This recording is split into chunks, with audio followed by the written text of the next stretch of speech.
Pemerintah Provinsi Maluku meraih Anugerah Keterbukaan Informasi Publik tahun 2024, Badan Publik dengan kualifikasi informatif, kategori pemerintah provinsi, dengan nilai 90,23, yang diterima langsung oleh Kepala Dinas Komunikasi dan Informatika Provinsi Maluku Melki Lohi. Penghargaan yang diserahkan oleh Komisioner Komisi Informasi Pusat Syawaludin, di Movenpick Hotel Jakarta Pusat, pada Selasa, 17 Desember 2024, malam. Pada kesempatan itu, Ketua Komisi Informasi Pusat Republik Indonesia Doni Yosgiantoro, menyampaikan bahwa terjadi peningkatan jumlah badan publik yang masuk dalam kualifikasi informatif, di mana pada tahun sebelumnya terdapat 139 badan publik informatif, dan pada tahun 2024, meningkat menjadi 162 badan publik informatif. Sementara itu, Kepala Dinas Komunikasi dan Informatika Provinsi Maluku Melki Lohi, menjelaskan bahwa dalam prosesnya, pemerintah Provinsi Maluku dari tahun 2018 sampai dengan tahun 2020 masuk dalam kategori tidak informatif, tahun 2021 sampai dengan tahun 2022 cukup informatif, tahun 2023 naik menjadi menuju informatif dengan poin 87,032 dan pada tahun 2024 ini informatif. Sebagai informasi, Komisi Informasi Pusat RI telah melaksanakan monitoring dan evaluasi pada 363 badan publik yang terbagi dalam 7 kategori diantaranya kementerian, lembaga negara dan lembaga pemerintah non-kementerian, lembaga non-struktural, pemerintah provinsi, badan usaha milik negara, BUMN, perguruan tinggi negeri, dan partai politik. Yang dapat kami laporkan dari jumlah badan publik yang mendapatkan kualifikasi informatif berjumlah 162.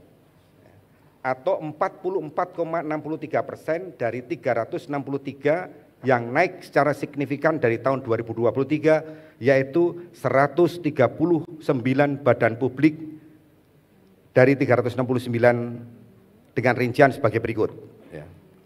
Kualifikasi dari kementerian, kualifikasi informatif ada 32 kementerian. Menuju informatif ada 2 kementerian, cukup informatif ada 2 kementerian, kurang informatif dan tidak informatif tidak ada, 0. Jadi jumlah kementerian dari 36, informatifnya ada 32, menuju informatif 2, dan cukup informatif 2. Kemudian lembaga negara dan lembaga pemerintah non-kementerian, jumlahnya 40, yang mendapatkan informatif 25, yang menuju informatif 5, yang cukup informatif 3, dan yang kurang informatif 3, serta tidak informatif 4. Lembaga non-struktural 30 jumlahnya badan publik, yang informatif 8, menuju informatif 0, cukup informatif 2, kurang informatif 3, dan tidak informatif 17. Pemerintah provinsi jumlahnya 34, yang mendapatkan informatif ada 22 badan publik, yang menuju informatif 2 badan publik, cukup informatif ada 4 badan publik, kurang informatif 2, dan tidak informatif ada 4 badan publik. Badan usaha milik negara dari jumlah 65, yang informatif 36, yang menuju informatif 4, yang cukup informatif 3, yang kurang informatif 5, dan yang tidak informatif 17. Perguruan tinggi negeri jumlahnya 149, yang informatif 35 badan publik, yang menuju informatif 5 badan publik, yang cukup informatif 7 badan publik, yang kurang informatif 8 badan publik, dan yang tidak informatif 94 badan publik.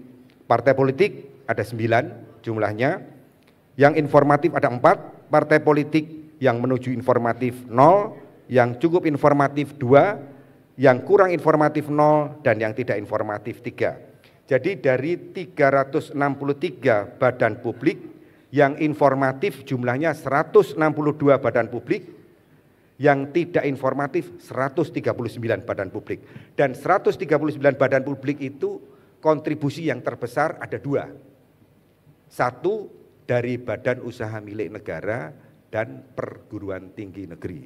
Nah, ini yang perlu bahwa dari 363 badan publik yang ikut monitoring evaluasi, yang informatif 162, yang tidak informatif 139, yang diantaranya itu adalah selisih ya dari total 363, tapi yang perlu digarisbawahi dari 139 badan publik tidak informatif itu kontribusi terbesar dari badan usaha milik negara dan perguruan tinggi negeri.